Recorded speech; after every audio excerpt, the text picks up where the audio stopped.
یا ایھا الذین آمنوا لیستأذنکم الذین ملکت ایمانکم۔ کیا خوب انداز ہے قرآن کا، آپ تھوڑا سا توجہ فرمائیں۔ اب واپس میں ترجمہ پہلے کر لیتا ہوں، پھر آپ کو سمجھ میں آئے گی بات۔ اے ایمان والو، لیستأذنکم الذین ملکت ایمانکم، چاہیے کوئی اجازت لیں وہ لوگ کہ جن کے تمہارے دائیں ہاتھ مالک ہیں، مانا ہے جو تمہارے غلام ہیں اور باندیاں ہیں، وہ تمہارے پاس آتے وقت اجازت لیں۔ والذین، اور وہ لوگ بھی، والذین، وہ بچے، لم یبلغ الحلم، جو بلوغ کو نہیں پہنچے، منکم، تمہارے، ثلاث مرات، 3 وقت میں یہ بھی اجازت لے کر داخل ہوں۔ کب؟ من قبل صلاۃ الفجر، فجر کی نماز سے پہلے۔ نمبر 2، وحین تضعون ثیابکم من الظہیرہ، جب دوپہر کے وقت تم کپڑے اتارو اور قیلولے کے لیے آ جاؤ۔ کپڑے اتارنے سے مراد مکمل ننگا ہونا نہیں ہے، مراد یہ کہ ضرورت اضافی کپڑے اتارو۔ وَمِن بَعْدِ صَلَاةِ الْعِشَاء، اور عشاء کی نماز کے بعد، ثَلَاثُ عَوْرَاتٍ لَكُمْ، یہ 3 اوقات تمہارے لیے کیا ہیں؟ پردے کے اوقات ہیں۔ اب آپ کو سمجھ میں آیا ہوگا کہ اس آیت کا تعلق اصل میں پیچھے ہے استئذان کی آیت کے ساتھ، وہاں جہاں بیان ہوا تھا یا ایھا الذین آمنوا لا تدخلوا بیوتا غیر بیوتکم حتی تستأنسوا، ایمان والو دوسروں کے گھروں میں بلا اجازت اور بغیر سلام کے داخل نہ ہوا کرو۔ اب اس کا تعلق اسی کے ساتھ ہے، ٹھیک ہے نا؟ عرض کیا تھا کہ وہ احکام کیوں بیان کیے تھے؟ دوسروں کے گھروں میں بلا اجازت اور بغیر سلام کے داخل نہ ہوا کرو، اس لیے کہیں ایسا نہ ہو کہ کسی کے گھر میں تمہاری نگاہ پڑے غیر محرم پر اور پھر تمہارے دل میں برائی کا خیال پیدا ہو اور پھر بے حیائی کے راستے کھلتے جائیں۔ پھر اس کے بعد تھا کہ نظروں کو نیچا کیا کرو، پھر اس کے بعد عورتوں کو حکم تھا تم بھی نظروں کو نیچا کیا کرو، پھر عورتوں کو حکم تھا کہ تم اب اپنی زینت کو، زیب و زینت کو ظاہر نہ کیا کرو، پھر حکم یہ تھا کہ معاشرے میں جو بے نکاح ہیں ان کے نکاح کرا دیا کرو۔ یہ سارے احکام بیان کرنے کے بعد پھر وہ 2 مثالیں جو شروع میں تمہید میں ذکر کر چکا ہوں، اللہ نور السماوات سے، وہ 2 مثالیں ذکر کرنے کے بعد پھر اللہ کی قدرت کے دلائل، اب واپس مضمون جا رہا ہے اسی بات کی طرف کہ بے حیائی کو معاشرے سے روکنا ہے اور ختم کرنا ہے۔ اس کے لیے لہٰذا تمہارے اپنے گھر کے جو بچے ہیں اور تمہارے جو غلام اور باندیاں جو تمہارے گھروں کے اندر تمہاری خدمت میں مامور ہیں، اس پر مقرر ہیں، ان کو بھی 3 اوقات میں تو کم از کم اجازت لینی چاہیے، باقی اوقات میں وہ تمہارے لیے مستثنیٰ ہے، کوئی حرج نہیں۔ بچے کو آپ نے باہر کام سے بھیجا اور واپس آیا تو ہر بار جب بھی آئے واپس تو اجازت مانگے، یہ مشکل ہو جائے گی، یہ تمہارے لیے حرج ہو جائے گی۔ گھروں کے اندر کام کرنے والیاں لونڈیاں، اصل کی حکم لونڈیوں کے لیے اور غلاموں کے لیے، جو واقعتاً زر خرید غلام اور لونڈیاں تھیں، ان کے لیے یہ حکم ہے کہ وہ چونکہ تمہارے گھروں کے اندر کام کاج میں مصروف ہیں تو لہذا ٹھیک ہے، بار بار وہ اجازت لیں گے تو ان کے لیے مشکل ہو جائے گی، آپ کے لیے مشکل ہو جائے گی۔ آپ اپنے کام میں مصروف ہیں، اجازت دیں، آپ دروازے پر جائیں، ان کو اندر لائیں، پھر جناب وہ 5 منٹ کے بعد باہر نکلا اپنے کام سے، پھر واپس آ کے اجازت لے، تو یہ مشکل ہے آپ کے لیے۔ تو کن کو مستثنیٰ کیا؟ بچوں کو اور غلاموں اور لونڈیوں کو، لیکن 3 اوقات میں ان کو بھی اجازت کا پابند بنایا۔ کتنے اوقات میں؟ 3 اوقات میں ان غلاموں کو بھی اور آپ کے اپنے بچے کو بھی اجازت کا پابند بنایا۔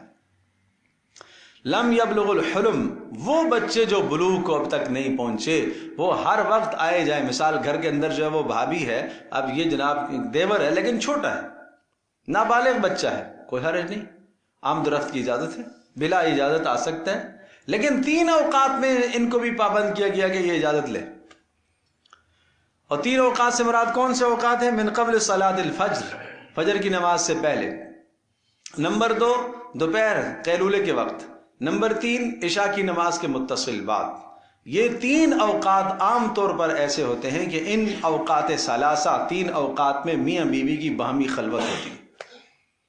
جب باہمی خلوت ہوگی تو اس خلوت کے دوران میں ہر بات میاں بیوی آپس میں ایک دوسرے سے ڈسکس کر رہے ہوتے ہیں، اور ممکن ہے وہ ایسی بات ہو جو اس بچے کو نہیں سننی چاہیے تھی، یہ اگر سنے گا تو اس کے اخلاق تباہ ہو سکتے ہیں، ہے تو نابالغ، لہذا میاں بیوی کے درمیان کی بات، درمیان کی جو گفتگو ہے، جو میاں بیوی کی باہمی محبت کی گفتگو ہے، اس گفتگو کو ظاہر نہ کرے۔ یہ قرآن کس قدر جو ہے حساس معاملہ سمجھاتا ہے کہ یہ معاملہ کس قدر حساس ہے کہ تمہارے بچے اس بات پر مطلع نہ ہو، وہ ماں باپ کی باہمی اور نجی زندگی پر مطلع نہ ہو تمہارے بچے. وہ 3 اوقات میں آئیں تو دروازے پر دستک دے کر آئیں.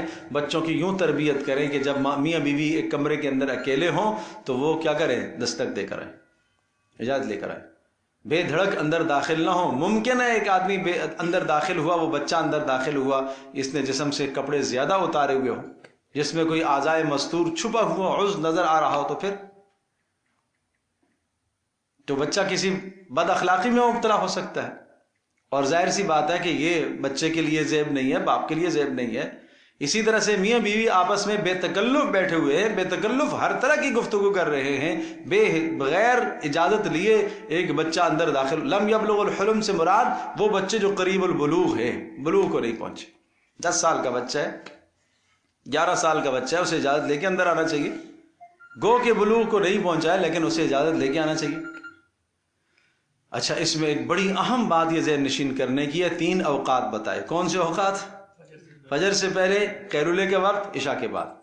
اشارہ اس بات کی طرف ہے کہ میاں بیوی کو ہر وقت ایسی حالت میں بھی نہیں ہونا چاہیے، ہر وقت ایسی حالت میں بھی نہیں ہونی چاہیے جو نامناسب حالت ہو. یعنی میاں بیوی کی جو باہمی نجی گفتگو ہے وہ مخصوص اوقات میں، مخصوص اوقات میں ہو. وہ علیحدہ بات ہے کہ کسی کے گھر کی کیا ترتیب ہے. قرآن تو ایک عمومی فضا ذکر کرتا ہے، عمومی فضا ذکر کرتا ہے، لیکن یہ ہے کہ ایک آدمی کی مثال کے طور پر رات کی ڈیوٹی ہے، وہ دن کو بیوی سے میلاپ کرتا ہے، کام میں جاتا ہے رات کو، یا اسی طرح سے جناب 10 بجے کو میلاپ، تو کوئی حرج نہیں ہے. لیکن قرآن یہ سمجھا رہا ہے کہ آدمی کے اوقات ہر وقت ایسا نہیں ہو کہ میاں بیوی کے درمیان میں نجی گپ شپ چل رہی ہو، ہر وقت نہیں ہو. اس کے اوقات متعین ہونے چاہیے، اس لیے کہ یہ انسان ہے. انسانوں کی زندگی انسانوں کی طرح ہوتی ہے، باوقار طریقے سے زندگی گزرتی ہے، کمال طریقے سے زندگی گزرتی ہے. انسانوں کی زندگی حیوانوں کی طرح نہیں ہوتی، حیوانوں کی طرح نہیں ہوتی. انسانوں کی زندگی حیوانوں سے ممتاز ہوتی ہے. فرق ہوتا ہے اس میں کہ وہ جو چاہے جس وقت چاہے جس کے سامنے چاہے کرے. نہیں، اسلام ہمیں عفت اور پاک دامنی اور حیا کا سبق سکھاتا ہے. اس لیے ان 3 اوقات کو متعین کیا گیا، اور بہت بہت خیال سے ان باتوں کو سمجھنے کی ضرورت ہے اور اپنے بچوں کو تربیت کرنے کی ضرورت ہے. تو پتہ یہ چلا کہ ان 3 اوقات میں تو بچوں کو اجازت لے کے آنا چاہیے، یا اسی طرح سے یہ 3 اوقات نہ صحیح میاں بیوی کی خلوت گاہوں کے اندر بچوں کو اجازت لے کے آنا چاہیے اور ان بچوں کی تربیت کرنی چاہیے. لہٰذا اگر ان 3 اوقات کے علاوہ بچے تمہارے پاس بلا اجازت آ گئے تو ان پر بھی کوئی حرج نہیں ہے، تمہارے پر بھی کوئی حرج نہیں. لیکن ان اوقات ثلاثہ کے اندر 3 اوقات میں اگر بچہ بدون اجازت داخل ہو جاتا ہے تو حرج ہے. اگر آپ نے اس کی تربیت نہ کی تو آپ گناہ گار ہوں گے.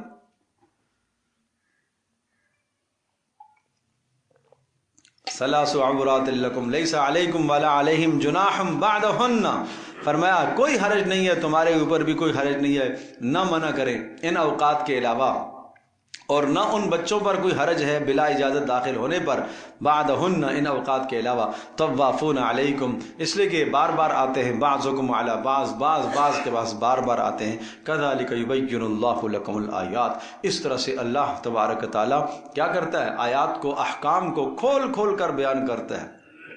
دیکھو اللہ تبارک تعالیٰ آیات و احکام کو کھول کھول کر کے بیان کرتا ہے کہ کوئی بات پوشیدہ نہ رہ جائے. کوئی یہ نہ کہے کہ مجھے خبر نہیں تھی جناب. واللہ علیم حکیم. اے اللہ اتنی باتیں کیوں کرتا ہے تو؟ فرمایا اللہ جاننے والا ہے اور حکمت والا ہے.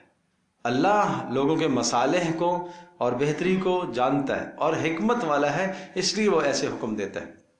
وَإِذَا بَلَغَ الْأَطْفَالُ مِنْكُمُ الْحُلُمَ، اور فرمایا جب تمہارے بچے پہنچ جائے بلوغت کو، حلم بلوغت کو پہنچ جائیں، بلوغت کی نشانی ظاہر ہو جائے. اگر لڑکے پر احتلام کا ظاہر ہونا ہے اور بچی پر ایام کا شروع ہو جانا ہے، خون کا شروع ہونا، یہ اس کی نشانی ہے بالغ ہونے کی.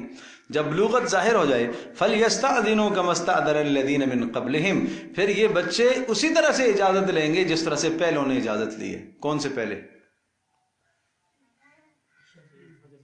نہیں وہ پیچھے والا جو رکوع تھا اس کی طرف استئذان کا حکم ہے، اسی طرح سے اجازت لیں گے جیسے پہلوں نے اجازت لی ہے، یا ایھا الذین آمنوا لا تدخلوا بیوتا غیر بیوتکم کی طرف اشارہ ہے۔ کذالک یبین اللہ لکم آیاتی، اللہ اس طرح سے اپنے احکام کو بیان کرتا ہے، واللہ علیم حکیم، اللہ پاک جاننے والا اور حکمت والا ہے۔